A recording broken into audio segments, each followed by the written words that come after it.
Everyone, मैं doctor अमारा हसन हूँ और आज मैं जिस टॉपिक के बारे में बात कर रही हूँ वो कैंसर के ट्रीटमेंट से रिलेटेड है। क्योंकि मैं एक हाई वॉल्यूम सेंटर पे काम करती हूँ और मुझे रोज़ ओपीडी पे बहुत सारे पेशेंट्स को देखना पड़ता है, तो इंडिविजुअली सब पेशेंट्स को एक अच्छा लंबा सा टाइम देना मेरे लिए बहुत मुश्किल होता है और इसलिए उनके सारे सवालों का जवाब मैं नहीं दे पाती हूँ। तो मैं इन वीडियोस के थ्रू कोशिश कर रही हूँ उनके सारे सवालों के जवाब देने की। आज का जो सवाल है वो कैंसर के ट्रीटमेंट से रिलेटेड है और मैं आपको पहले ब्रीफ करना चाहती हूँ कैंसर के ट्रीटमेंट के बारे में। So let's begin. कैंसर में 3 तरह से ट्रीटमेंट करते हैं हम: कीमोथेरेपी, सर्जरी और रेडियोथेरेपी। कीमोथेरेपी के बारे में तो ऑलमोस्ट सब लोगों ने सुना होता है, इसीलिए कभी किसी को डायग्नोसिस होती है कैंसर की तो लोग कहते हैं कि हाँ अब इसकी कीमोथेरेपी होगी। मतलब लोगों को ये पता है कि कैंसर का ट्रीटमेंट कीमोथेरेपी से ही होता है। पर जब हम उनको ये बताते हैं तो आपका कैंसर सर्जरी करके हम निकाल सकते हैं तो उन्हें हैरत होती है।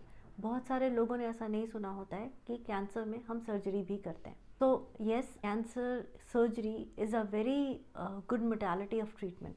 मतलब कि कैंसर में अगर सर्जरी करी जाए तो हम पेशेंट को कैंसर फ्री कर सकते हैं। सर्जरी एक क्यूरेटिव ट्रीटमेंट है कैंसर में। बहुत लोगों ने मुझसे ये क्वेश्चन किया है कि क्या कैंसर में सर्जरी करने से या कैंसर पे नाइफ लगने से क्या कैंसर फ्लेयर अप कर जाता है या उसका प्रोग्रेशन हो जाता है या बहुत जगह स्प्रेड कर जाता है। तो ये बिल्कुल भी मिथ है, ये बिल्कुल भी सही बात नहीं है। Surgery is one of the definitive treatment, जैसे कि मैंने आपको पहले भी बताया है, और ऐसा बिल्कुल नहीं होता कि उसमें नाइफ लगने से वो फ्लेयर अप कर जाए या फिर स्प्रेड कर जाए।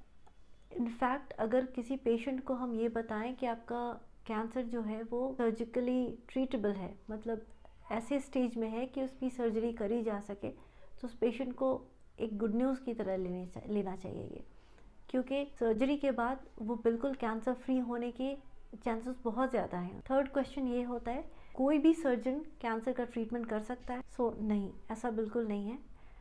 कैंसर का ट्रीटमेंट करने के लिए या कैंसर की सर्जरी करने के लिए प्रिसाइसली एक अलग ब्रांच होती है, उसको कहते हैं ऑन्को सर्जरी। अगर मेडिकल की पढ़ाई के बारे में सिस्टमैटिकली में हम आपको बताएं तो 5 साल लगाकर लोग MBBS कंप्लीट करते हैं, जो कि अंडर ग्रेजुएट ट्रेनिंग है। उसके बाद 3 साल लगाकर जनरल सर्जरी पढ़ते हैं, जो कि पोस्ट ग्रेजुएट ट्रेनिंग है। जनरल सर्जरी में सर्जरी के बेसिक्स और जो कॉमन सर्जरीज है वो सीखते हैं। उसके बाद 3 साल लगाकर ऑन्को सर्जरी सीखी जाती है, मतलब कि कैंसर रिलेटेड सर्जरी सीखी जाती है। तो 3 साल में डॉक्टर्स ट्रेंड होते हैं कैंसर की सर्जरी करने के लिए, उसकी बारीकी समझते हैं, उसकी डिटेल समझते हैं, किस तरह से कैंसर की सर्जरी की जाए वो समझते हैं।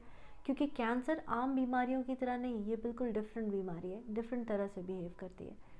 सो उसको समझना, उसकी बारीकी को समझना बहुत इम्पॉर्टेंट है।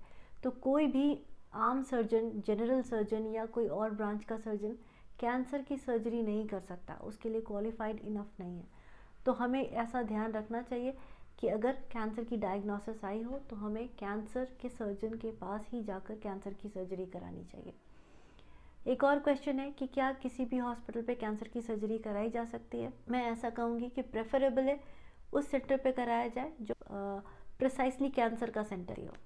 सो डे इन डे आउट वो कैंसर के पेशेंट्स देखते हो, क्या कॉम्प्लिकेशंस उनके साथ आ सकती है उनको पता हो, they are well equipped, they are well trained, उनके पास सारे रिसोर्सेज, सारे इक्विपमेंट, सारी फैसिलिटीज़ हो जो कैंसर के ट्रीटमेंट के कॉम्प्लिकेशन में आए जिसको वो मैनेज कर। तो ये थी बेसिक बात है कैंसर की सर्जरी के बारे में।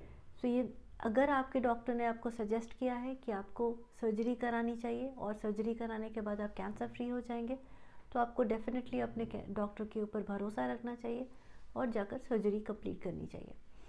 ये था सर्जरी के बारे में, कैंसर सर्जरी के बारे में basic knowledge. If you find any value in it, please share and please subscribe.